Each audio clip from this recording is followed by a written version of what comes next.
तू कितनी अच्छी है, तू कितनी भोली है, तू कितनी अच्छी है, तू कितनी भोली है, वो प्यारी प्यारी है। ओ माँ,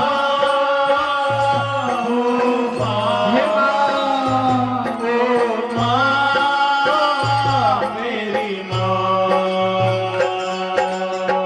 अपने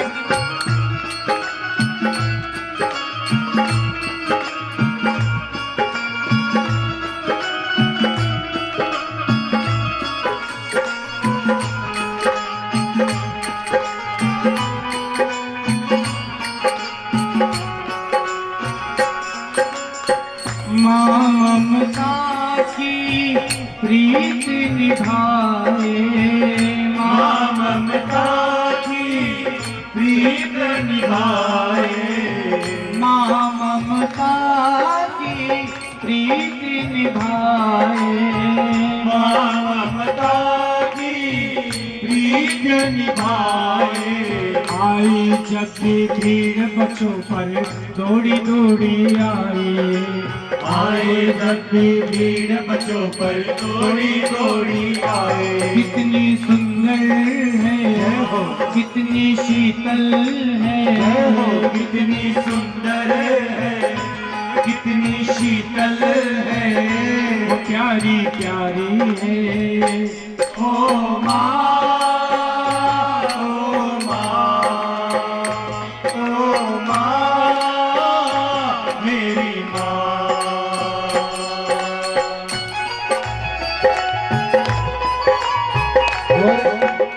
देखो, माँ वो चीज होती है जो जिंदगी में कभी नहीं मिलती। यहाँ पर सभी माँ बैठे हैं, 9 महीने तक बच्चे को अपने गर्भ में रखती है माता। 9 महीने तक तकलीफ सहन करती है। लेकिन अगर किसी पुरुष को कहा जाए, हमको कहा जाए कि 3 किलो का पत्थर अपने पेट से बांध कर 1 घंटा फिरो, तो नहीं फिरा जाएगा। लेकिन वो माँ होती है जो 9 महीने तक अपने गर्भ को बच्चे में रखती है। कभी भी जीवन में याद रखना, बाहर के भगवान को भले ही मत मनाओ, लेकिन भीतर के भगवान को अवश्य मनाना। अगर माँ बाप का जो दिल दुखता है, तोड़ता है, तो आवाज भगवान तक जाती है, ऐसा माना जाता है। आप भले कितने भी लाखों करोड़ों का भंडारा कर लो, लेकिन वो भंडारा कराने का फायदा क्या जब आपकी माँ भूखी बैठी है। गर्मी चल रही है, सबको बिस्लरी वाटर चिल्ड पानी पिलाओ, ठंडा ठंडा पानी पियो, लेकिन पानी पिलाने का फायदा क्या जब आपका पिता 2 दिन से प्यासा बैठा है। अगर घर के भगवान को नहीं बनाओगे तो बाहर के भगवान को क्या बनाओगे।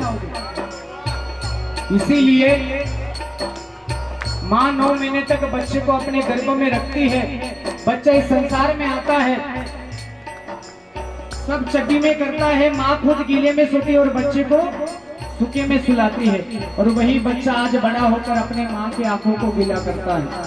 आज देखोगे संसार के जितने भी बच्चे हैं, वो इस संसार के प्रभाव से इतने बिगड़ चुके हैं कि अपने माँ बाप की कीमत नहीं करते। उसको जाकर पूछो जिसके पास में माँ नहीं है, जिसके पास में पिता नहीं है, आपको झूठ लगेगा। मैं 10 वर्ष का था तब मेरे पिताजी मुझे छोड़कर चले गए। मैं जब 15 वर्ष का हुआ तो मेरी माँ मुझे छोड़कर चली गई। तो विचार करो मेरा जीवन कितना संकट में गया होगा। माँ बाप की कीमत उसी को होती है जिसके पास में माँ बाप नहीं होते। इसलिए किसी शायर ने बड़ी सुंदर बात कही है। ये खंडेलवाल परिवार श्रीमद् भागवत कथा का आयोजन किसके लिए कर रहे हैं? माँ के लिए। तो किसी शायर ने बड़ी बात कही है कि माँ की दुआ कभी खाली नहीं जाती। माँ की दुआ कभी खाली नहीं जाती, ये बात तो भगवान से भी टाली नहीं जाती। माँ की दुआ कभी खाली नहीं जाती, ये बात तो भगवान से भी टाली नहीं जाती। पहले का जमाना था जब बर्तन मांजकर 4 बच्चे को माँ पाल लेती थी, और आज का ये जमाना है 4 बच्चे एक माँ को नहीं पाल पाते। क्या संसार आ गया है। इसीलिए सबसे पहले पूजनीय देवता भागवत में भी बताया गया, मातृदेवो भव पितृदेवो भव। सबसे पहले अपने माता पिता को पूजो। अच्छा, माँ के चरणों के नीचे क्या होता है बता? स्वर्ग होता है। मतलब की बात सबको पता है, स्वर्ग है माँ के, लेकिन सेवा कोई करता नहीं। इसीलिए माँ के शब्दों को याद करो। एक पंक्ति में बड़ी सुंदर बात कही है, खुद ही रही भूखी मुझको खिलाए, खुद रही भूखी मुझको खिलाए। जब खाने के लिए नहीं था, परिस्थिति नहीं थी, तो खुद माँ भूखी रह जाती और अपने बच्चे को खिलाती थी। खुद ही रही भूखी मुझको खिलाए, खुद रही भूखी माँ मुझको खिलाए। अपने हाथ से प्यारी मैया लोरी मुझको सुनाए, अपने हाथ से प्यारी मैया लोरियां सुनाए। माँ के चरणों में स्वर्ग समाया है, माँ के चरणों में स्वर्ग समाया है। सेवा कर लो तुम ओ माँ, हे माँ, ओ माँ, मेरी माँ।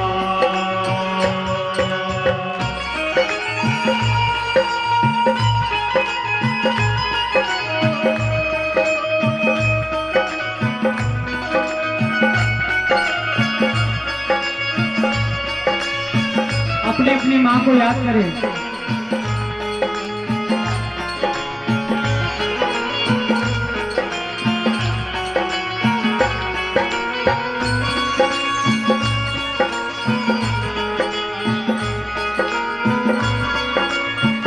और एक 5 वर्ष का बालक था, 5 साल का बच्चा था, उसकी माँ उसको छोड़कर चली गई, स्वर्गवास हो गई। पिता ने विचार किया कि इसका लालन पालन कौन करेगा, तो पिता ने दूसरी शादी कर ली कि चलो इसको दूसरी माँ लेकर आ गए। दूसरी माँ लेकर आए तो वो पिता ने अपने बच्चे से पूछा कि बेटा अब तुम सुखी हो, तुम्हें कोई चिंता नहीं। तो बेटा उदास रहता था। पिता ने पूछा कि क्या कारण, तू इतना उदास क्यों है, तेरे मन में क्या है, बता तो सही। तो उस बालक ने कहा कि पिताजी, जो मेरी जन्म देने वाली माँ थी वो बड़ी झूठी निकली, और आपने जो ये नई माँ लाई है ये बड़ी सत्य है, ये सच कहती है। अब पिताजी चकरा गए कि जन्म देने वाली माँ को झूठा कहता है और ये जो नई माँ इसे सत्य, क्या मतलब? फिर से पूछा पिताजी ने। तो उस बेटे ने कहा कि पिताजी, जो मेरी जन्म देने वाली माँ है ना, मेरी माँ कहती थी कि तू उद्यम मचाएगा, कीचड़ में खेलेगा, काम नहीं करेगा तो मैं तुझे भोजन नहीं दूंगी, ऐसा माँ मुझे कहती थी। फिर भी मैं उद्यम मचाता, सब करता, जिद करता, फिर भी माँ मुझे पकड़ पकड़ कर लाती और अपने गोद में बिठाकर मुझे खाना खिलाती थी। तो माँ झूठ कहती थी। और ये जो आप माँ लाए हैं पिताजी, 3 दिन पहले इस माँ ने मुझे कहा था यदि तू काम नहीं करेगा, उद्यम मचाएगा, धूप में खेलेगा तो मैं तुझे भोजन नहीं दूंगी। तो आज 3 दिन हो गए पिताजी, मैंने भोजन नहीं किया। तो ये होती है जन्म देने वाली माँ। मेरे दुश्मनों ने मेरी मौत सजा रखी थी, मेरे यारों ने मेरी कब्र सजा रखी थी। मेरे दुश्मनों ने मेरी मौत को सजा रखी थी और मेरे यारों ने मेरी कब्र सजा रखी थी, लेकिन मेरे सर के ऊपर मेरी माँ की दुआ थी, तो मुझे कोई भी बाल बाका नहीं कर सका। जय हो।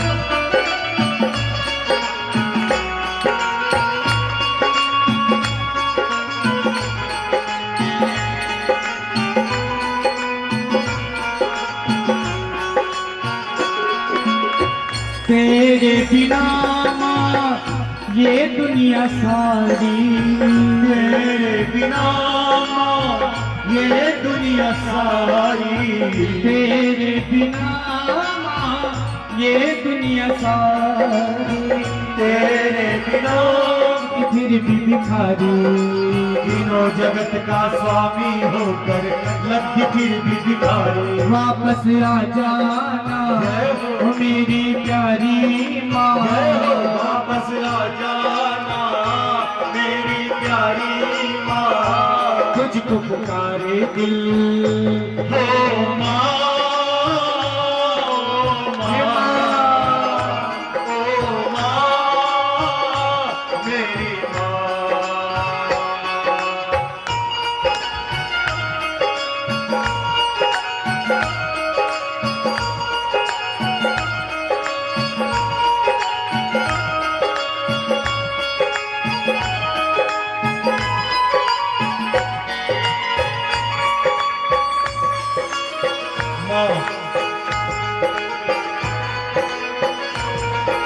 और जब बच्चा व्यवहार करने के लिए जाता है, सुबह से जाता है तो शाम को आता है, तो पत्नी कहेंगी कि मेरे लिए क्या लाए, पत्नी कहेंगी कि मेरे लिए कौन सी साड़ी लाए, कौन से हार लाए। पिताजी कहेंगे कि कितना कमाया, बच्चे कहेंगे कि मेरे लिए क्या लाए। लेकिन माँ क्या कहती है कि बेटा सवेरे से कुछ खाया कि नहीं खाया। माँ का दिल ऐसा होता है, भले ही बच्चों से कितना भी ताड़ना करो, वृद्धाश्रम में भेज दो। आज आप अगर अपने दुनिया के वृद्धाश्रम में जाओगे, कभी जाना वहां पर, उनके पास में बैठकर थोड़ी सी वार्तालाप करो, जीवन का अनुभव समझ में आएगा कि कैसे कैसे बेटे निकले नालायक। बेटे को इतना लायक मत बनाओ कि वो अपने माँ बाप को नालायक समझने लगे। आज आप अगर वृद्धाश्रम में जाओगे तो वृद्धाश्रम में आपको कलेक्टर की माँ, डॉक्टर की माँ, ऑफिसर की माँ सब मिलेंगी, लेकिन किसी किसान की माँ, किसी गरीब की माँ वहां पर आपको नहीं दिखाई देगी। जो अनुभव होता है गरीबी क्या होती है, तो बच्चे को लायक बनाओ, इतना भी लायक मत बनाओ कि वो अपने माँ बाप को आश्रम पर भेज दे। नई पत्नी के आने के कारण, अरे जो अपने माँ का ना हो सका तो वो पत्नी का क्या होगा। और सारे बहुओं से मेरी प्रार्थना है, सभी से हाथ जोड़कर विनती है कि घर में कुछ भी हो जावे, लेकिन बेटे को माँ से कभी अलग मत करना।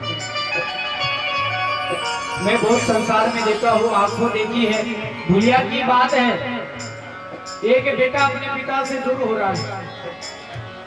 मैं नाम तो नहीं बताऊंगा, लेकिन बेटा अपने पिता से दूर जा रहा है, बहुत बड़ा है, लिखा पढ़ा है, फिर भी दूर जा रहा है। तो बताओ, माता पिता के दिल को दुखाकर अगर दूर जा रहे हो तो क्या सुखी रहेंगे? कोई सुखी नहीं रह सकता।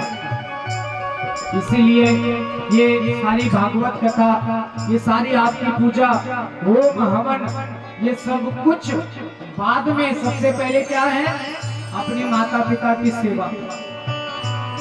कुंडली कौन था? कुंडली साक्षात भगवान को आना पड़ा वहां पर। कुंडली अपने माता पिता की सेवा कर रहा था, भगवान स्वयं दर्शन देने के लिए आ गए कि मैं आया हूँ। तो कुंडलिक ने कह दिया ये बीट लो, बाहर धूप ज्यादा होगी, बीट के ऊपर खड़े हो जाओ। तो भगवान बीट के ऊपर खड़े हो गए और कह रहा है कि मैं अपने माता पिता की सेवा कर रहा हूँ, बाद में आता हूँ। इतना बड़ा भगवान को भी आना पड़ा। माता पिता का सुख भोगने के लिए भगवान भी गर्भ से आते हैं। तो सबसे बड़े जगत में केवल माता पिता है। माता पिता की कभी विडंबना मत करो, नहीं तो आपके ये सब धरे के धरे रह जाएंगे। इसीलिए माँ बच्चों की जान होती है, माँ बच्चों की जान होती है। वो होते हैं किस्मत वाले जिनकी माँ होती है।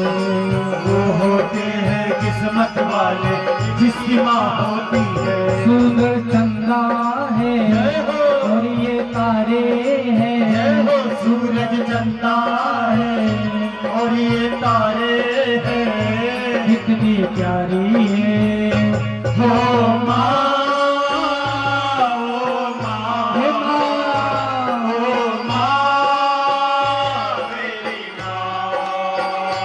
कितनी अच्छी है, कितनी भोली है, कितनी अच्छी है, कितनी भोली है।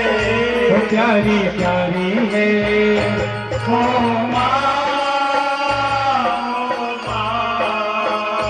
ओ माँ, मेरी माँ मेरी माँ वो सबसे प्यारी मेरी माँ। बोले अपने अपने माता पिता की। इसीलिए किसी के इससे जर आया, किसी के इससे डर आया, किसी की इससे मकान आया। मैं घर में सबसे छोटा था, नादान था, इसलिए मेरे हिस्से मेरी माँ आई। इसीलिए कभी भी माँ बाप का दिल मत दुखाओ, माँ बाप की सेवा करो। और ये 7 दिन की कथा जो हम श्रवण कर रहे हैं, केवल एक ही है कि भगवान का नाम जपो, सब में राम को देखो, किसी का दिल मत दुखाओ। ये 7 दिन के जो तारे हमने देखे, 7 दिन में एक एक तारे कि सितारों को आंखों में महफूज रखना, बहुत देर तक रात ही रात होगी। ये जो 7 दिन के सितारे थे, आपने जो बात आपके मन में आए उसको संभाल कर रखना। सितारों को आंखों में महफूज रखना, बहुत देर तक रात ही रात होंगी। मुसाफिर है हम भी, मुसाफिर हो तुम भी, किसी मोड़ पर न जाने कब मुलाकात होगी।